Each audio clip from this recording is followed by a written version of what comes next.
on and talk about the shipbuilding stocks, MazagonDock, CochinShipyard and GardenReach. They're all sitting at a record high. Now, shipbuilding stocks have doubled their market capitalization in 2023.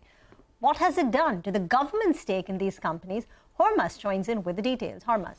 Well, it's been a stellar rally, right, in all of these three names, and they've moved in tandem with the entire defense theme that has gone up this year and some part of last as well. And I'll talk about all three of them individually, starting off with MazagonDock. That stock is up 160% this year, and the stock now from its IPO price of 144 is up 14 times. So that shows the kind of rally that the stock has seen. Now, it started this year with a market cap of around 15,500 crores, almost 16,000. As we speak, that market cap is touching 42,000 crore rupees.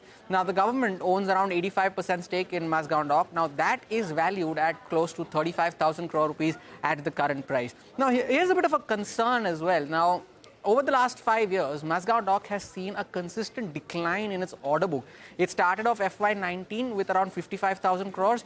As of FY23, that number stood at 38,000 crore rupees. And the management, the company received an order recently worth 2,700 crores. And as of their June quarter update, they mentioned that their order book stands at around 39,117 crore rupees.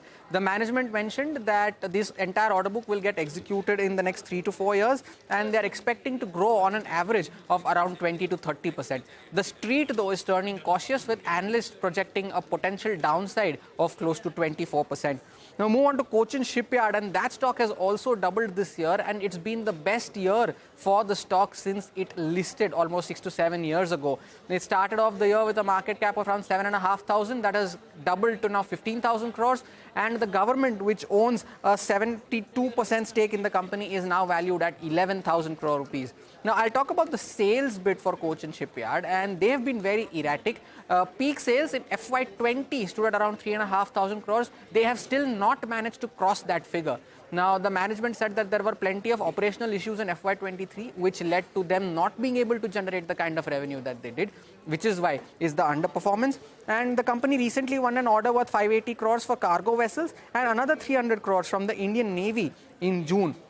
Analysts are expecting a potential downside of 37%, which is the highest among the three companies. And lastly, for GardenReach, that stock is also up 90% this year. The market cap of the company has also doubled from around 5,500 to 11,000 crores. And the government, which owns a 74.5% stake in the company, is now currently, that stake is valued at close to 7,900 crores. Now, GardenReach's order book has also been pretty stable. It has not gone up substantially, but it hasn't gone down either. And at the end of FY23, it's at 25,100 crores. They also won an order worth 248 crores in May. And the management spoke to us last month, and they mentioned that this entire order book will get executed by FY27, and the next 2 to 3 years will be peak revenue years for the company. And the street here is also cautious, with potential downsides of close to 22%. So there's been a stellar rally in the stocks, but the street is erring on the side of caution. Okay, thank you very much for that comprehensive analysis, Devin. As Hormaz was telling us,